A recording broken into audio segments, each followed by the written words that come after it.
Hello everyone, स्वागत है यानी welcome to my spoken English 60 days इस चैलेंज में। आज हमारा क्या है? आज हमारा डे 12 है और डे 12 में हम टेंस के बारे में पढ़ेंगे। अब ये टेंस क्या होता है? जब हम कोई भी बात कहते हैं वो बात हम किस समय में कह रहे हैं, जैसे कि वो बात जो कह रहे हैं वो बीत गया है या उसे अभी की बात कर रहे हैं या फ्यूचर की बात कर रहे हैं। तो जो बीत गया है उसे पास्ट बोलते हैं और अभी जो है उसे प्रेजेंट बोलते हैं, और जब बीत आने वाला कल है तो उसे हम फ्यूचर बोलते हैं।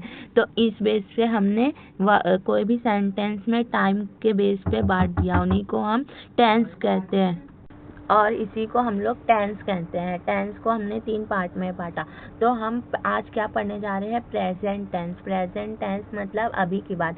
जैसे कि अभी आप ये वीडियो देख रहे हैं स्पोकन इंग्लिश का, तो मतलब ये अभी की बात है। तो अभी की बात बोले तो प्रेजेंट टेंस। तो आज हम प्रेजेंट टेंस के अंदर जो डू और ये डस, ये 2 हेल्पिंग वर्ब है, इनका इस्तेमाल करते हैं। तो चलिए देखते हैं क्या है आज के लेक्चर में।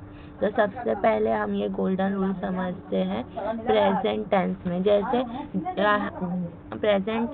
प्रेजेंट टेंस में हम डू और डस दोनों का इस्तेमाल करते हैं।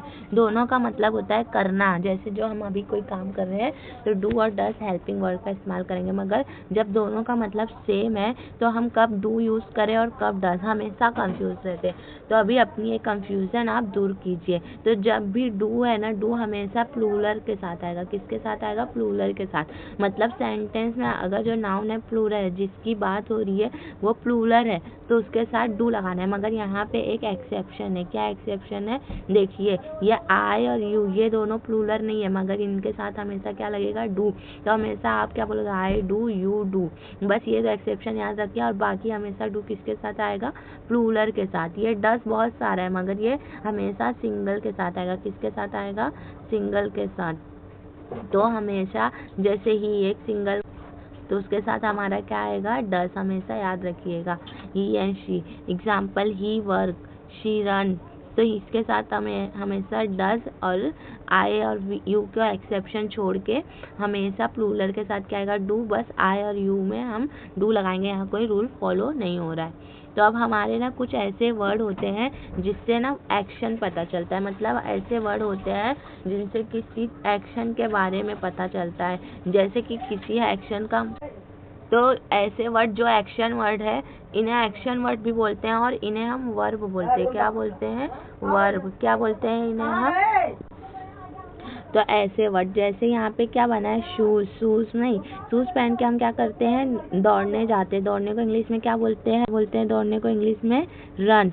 तो यहाँ पे देखिए, दौड़ने को जब रन बोलते हैं तो इसमें रन में हमारी बॉडी पार्ट हिल रहे हैं, मूवमेंट हो रहा है।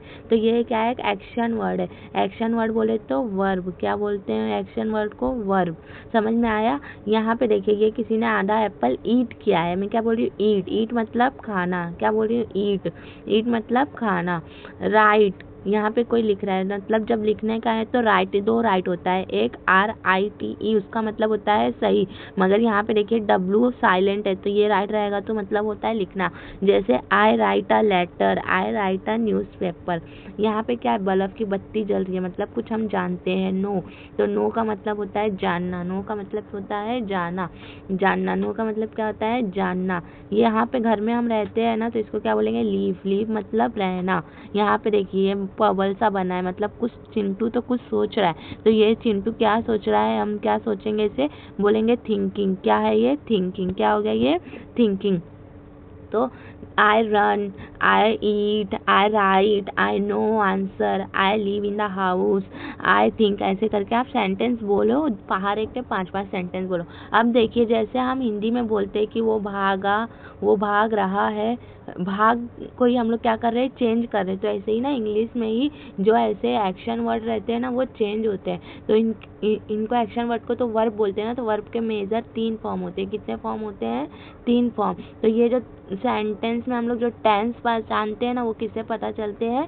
इन एक्शन वर्ड से ही पता चलते हैं। ठीक है, आगे जाते हैं। अगर आपको नहीं समझा ना तो कमेंट में ज़रूर बोलिए, तो मैं एक सेंटेंस की पूरी वीडियो बना के लेके आऊँगी जिसमें हम सिर्फ सेंटेंस सीखेंगे। तो अब ना हम लोग नेगेटिव सेंटेंस कैसे बनाते हैं? The S stealer rule. अब ये एस का रूल क्या है? The does steal the S from the word. जैसे देखिए, ये हमारा सेंटेंस है। अब जब हम इसको प्रेजेंट सिंपल सेंटेंस में बनाएंगे ना, तो शी प्लेस मतलब वो खेल रही है, तो यहाँ पे प्लेस में एस लगा है। प्लेस मतलब क्या हो गया हमारा? प्लूरल। तो यहाँ पे क्या होता है, जब भी ना कोई भी वर्ब के अंदर ना एस लगा हो, जो एक्शन वर्ब है, वर्ब प्ले क्या है? एक्शन वर्ब की हम इसमें हरकत कर रहे हैं। तो जब हम डज लगाते हैं ना, तो डज क्या करता है? एस को ले लेता है अपनी तरफ, और यहाँ पे जो हमारा एक्शन वर्ब रहता है वो खाली हो जाता है। ये कब होता है? जब हम नेगेटिव सेंटेंस बनाते हैं, मगर मतलब नहीं वाला। तो कैसे बनेगा? She does not play. She does not play, ऐसे नहीं बोलेंगे सी डज नॉट प्लेस। ये प्लेस बोलेंगे गलत हो जाएगा। क्या बोलेंगे? ये एस क्या कर लिया? इसको कॉपी कर लिया, एस चला जाएगा नेगेटिव सेंटेंस में। तो सी डज नॉट प्ले, ये हमेशा आप याद रखिए। ठीक है, अब यहाँ पे देखिए, कभी जब हम क्वेश्चन वाले, पहले तो हम सिंपल देख लिए, फिर नेगेटिव देख लिए, अब हम देखेंगे क्वेश्चन वाले सेंटेंस जब बनाते हैं। तो जब भी हम क्वेश्चन वाले सेंटेंस बनाते हैं, तो हमने पहले भी देखा है, जो हमारे हेल्पिंग वर्ब रहते हैं वो पहले आते हैं। तो हमारा यहाँ पे कौन सा हेल्पिंग वर्ब है जिसके बारे में हम सीख रहे हैं? एक है डू, और दूसरा क्या है हमारा? डज। क्या है हमारा? डज। तो पहले वो लगाएंगे। किस बेस पे लगाते हैं? देखना है कि सेंटेंस में सिंगल पर्सन की, सिंगुलर चीज़ की बात हो रही है कि प्लूरल की।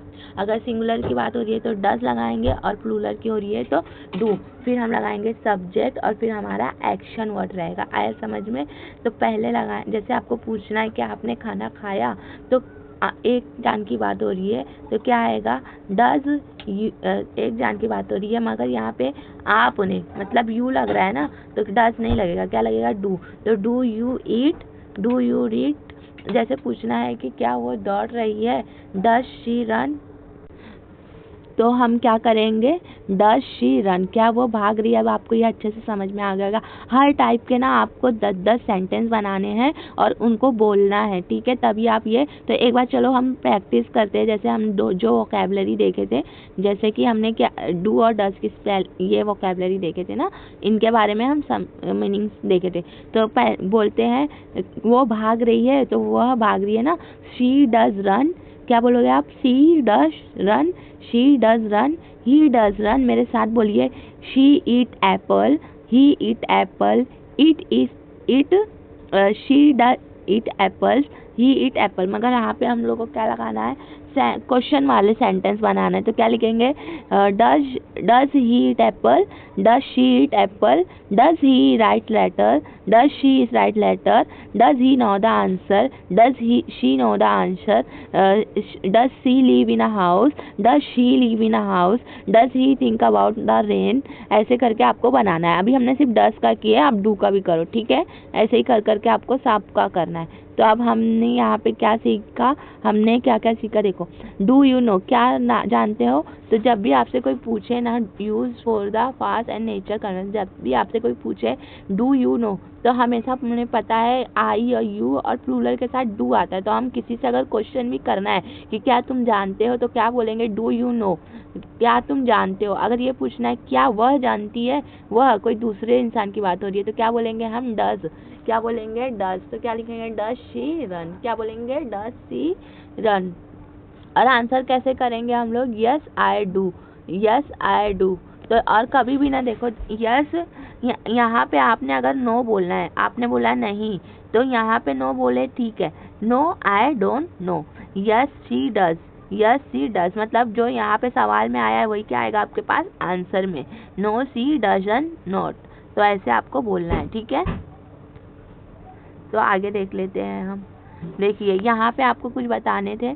यहाँ पे मैंने बोला था ना, 2 राइट होता है। एक राइट का मतलब होता है लिखना, एक राइट का मतलब होता है सही, मगर दोनों की स्पेलिंग जो होती है अलग होती है। यहाँ पे राइट में क्या आता है हमारा? W आता है, मगर ये W को हम लोग पढ़ते नहीं है, साइलेंट लेटर है। और यहाँ पे भी नो में क्या आता है, K आता है, K को हम पढ़ते नहीं है, क्या है कि साइलेंट लेटर है। और इसको डज पढ़ते हैं, डूज नहीं, क्या पढ़ते हैं, डज। इसीलिए मैं अभी तक आपको गलत पढ़ के दिखाई ताकि मैं आपको ये सही समझा सकूँ। बहुत सारे लोग ये पढ़ते हैं, इसको हम जल्दी से बोलते हैं डज। क्या बोलते हैं, डज, डज, डूज नहीं, डज। क्या बोलोगे आज के बाद इसे, डज। इसको हम लाइफ बोलते हैं, लीव। क्या बोलेंगे हम, लीव। क्या बोलेंगे हम, लीव। इसको हम थिंक बोलते हैं, think, put the teeth on your tongue. तो जो आपका टीथ के बीच में क्या करना है, जीभ को रखना और बोलना है थिंक। क्या बोलना है, थिंक, थिंक। तो उम्मीद है आपको ये लेक्चर अच्छा लगा होगा। आपका चैलेंज क्या है, I know the exact difference between do and does. ये हमने सीखा डू एंड डज में क्या डिफरेंस है। इसके बाद हमने क्या देखा कि एस कहाँ नहीं लगता है। अगर हम नेगेटिव सेंटेंस बना रहे हैं और नाउन में और हमारे जो वर्ब है उसके अंदर एस है तो वो एस कट जाएगा। आई नो द के क्या है, साइलेंट रहता है। और ये हमने क्वेश्चन में कन्वर्सेशन के भी कुछ टिप्स सीखे। अब इन सब का ना आपको हर टाइप का सेंटेंस बनाना है डू और डज का इस्तेमाल करके।